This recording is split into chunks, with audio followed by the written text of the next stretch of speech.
Assalamualaikum warahmatullahi wabarakatuh. Hai, balik lagi di channel YouTube aku, Lan Channel. Nah, di video kali ini aku mau sharing tentang serba-serbi pengajuan nikah dengan anggota TNI. Nah, jadi di sini tuh aku mau menjawab ya pertanyaan yang sering ditanyakan teman-teman, baik itu di kolom komentar atau di DM Instagram aku.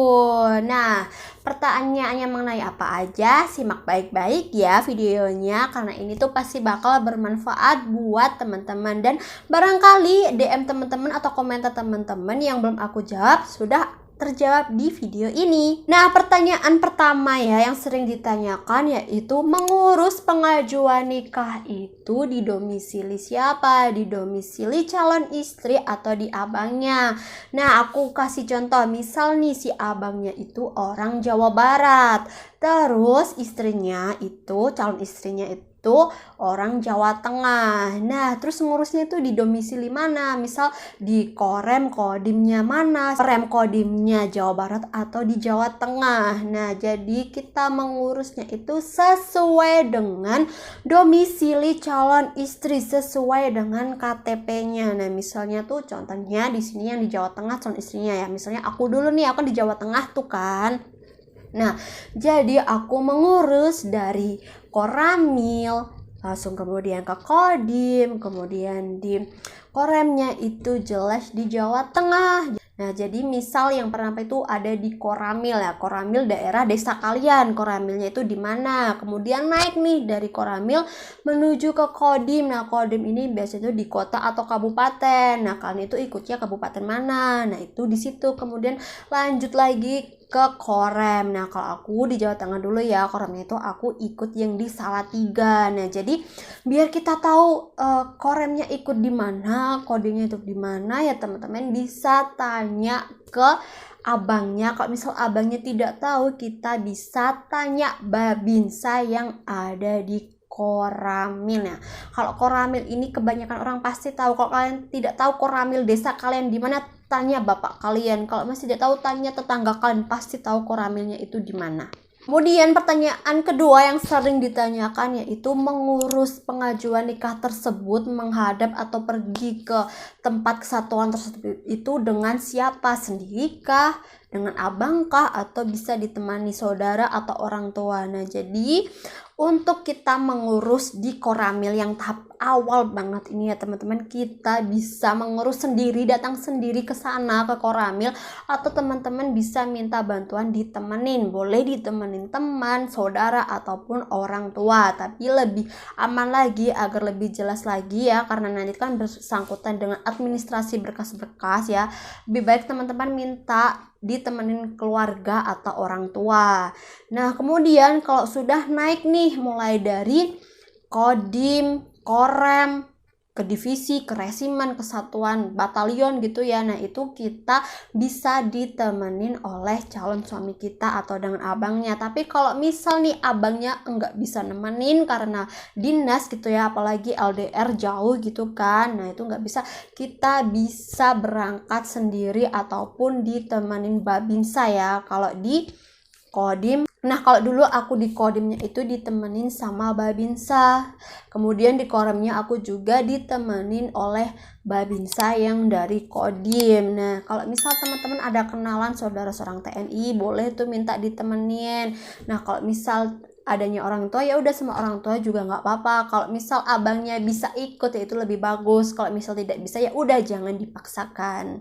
Nah, kecuali kalau kita sudah mengurus di kesatuan tempat domisili dinasnya calon suami kita. Nah, misal kayak aku ini kan, suami aku kan ada di Jawa Timur tuh, mulai mengurus tes kesehatan, mengurus di divisi, di resimen, bahkan di batalion itu, nah baru bareng calon suami kita, karena di situ calon suami kita pasti sudah ada jadwal untuk pengajuan di tempat tersebut. Suami kita sudah ada izinnya untuk mengurus pengajuan nikah. Pertanyaan selanjutnya, Kak, aku tuh masih bingung urutan pengajuan nikah tuh dari mana dulu gitu kan tempatnya. Nah, ini teman-teman tuh bisa tanya ke abangnya. Abangnya tuh pasti tahu, pasti paham tahapan proses pengajuan nikah. Karena saat abang kita minta izin untuk pengajuan nikah pasti bakal tanya ya, pasti bakal dikasih tahu informasinya. Mulai mengurus berkasnya apa aja, di mana aja, itu abang kita tuh tahu gitu loh Kak. Misal mentok abang kita nggak tahu, pasti nanti bakal dibantu kok sama lettingnya, sama seniornya,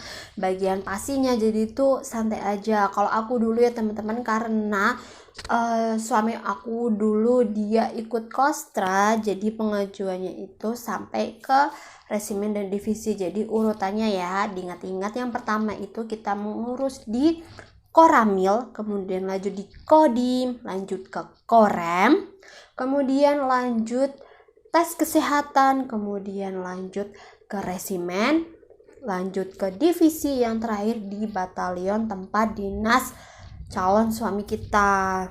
Dan pertanyaan terakhir nih yang paling sering ditanyakan saat kita mengurus pengajuan di tempat tersebut, itu tuh pakai seragam atau tidak, atau boleh bebas. Nah, kalau untuk yang di Koramil ini ya teman-teman, itu kita masih boleh pakai pakaian bebas, sopan gitu ya, rapi, jadi tidak harus pakai seragam persis. Tapi saat kita mulai mengurusnya di Kodim sampai terakhir nanti di kesatuan di batalionnya suami, itu harus pakai seragam persit ya. Walaupun kita ke Kodim, ke Koremnya sendiri tanpa ditemenin suami, tapi kita tetap pakai seragam persit. Kalau misal nih belum punya seragamnya, belum jadi, belum beli, dan alasan lain sebagainya, itu gimana? Nah, biasanya itu ya tergantung kesatuannya ya, tergantung Kodim yang bersangkutan itu.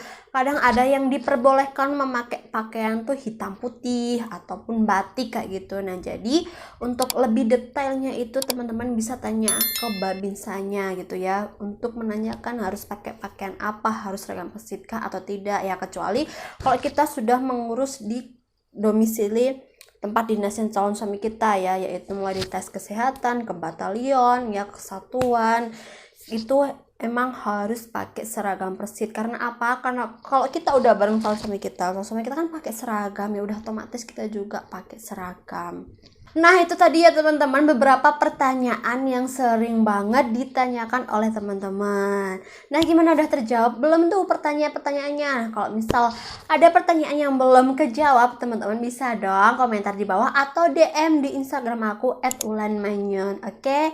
Dan pada intinya ya teman-teman, untuk melakukan pengajuan nikah ini ya, agar kita tahu detailnya, alurnya, step by stepnya, administrasinya apa aja yang harus dipersiapkan, teman-teman harus banyak-banyak menggali, mencari informasi, entah itu lewat internet, entah itu lewat YouTube, entah itu tanya ke teman, tanya ke letting, tanya ke senior ya.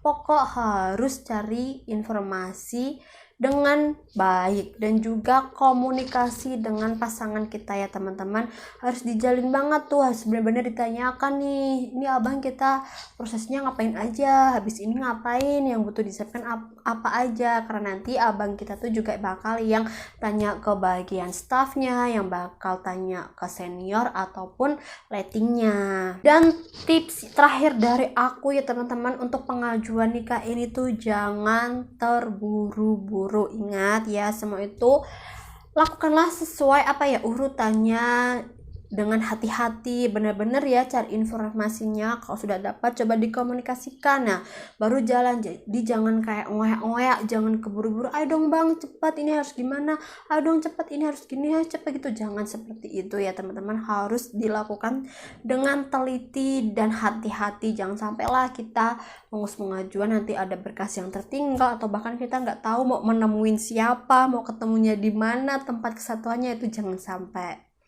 Nah, itu tadi ya teman-teman, sharing tentang serba-serbi pengajuan nikah, pertanyaan-pertanyaan yang sering ditanyakan. Jangan lupa ya untuk like video ini, kemudian subscribe channel YouTube aku, dan jangan lupa nyalain tombol loncengnya, dan jangan lupa ya untuk di-share ke semua sosial media teman-teman agar video ini jadi lebih bermanfaat. Terima kasih. Wassalamualaikum warahmatullahi wabarakatuh.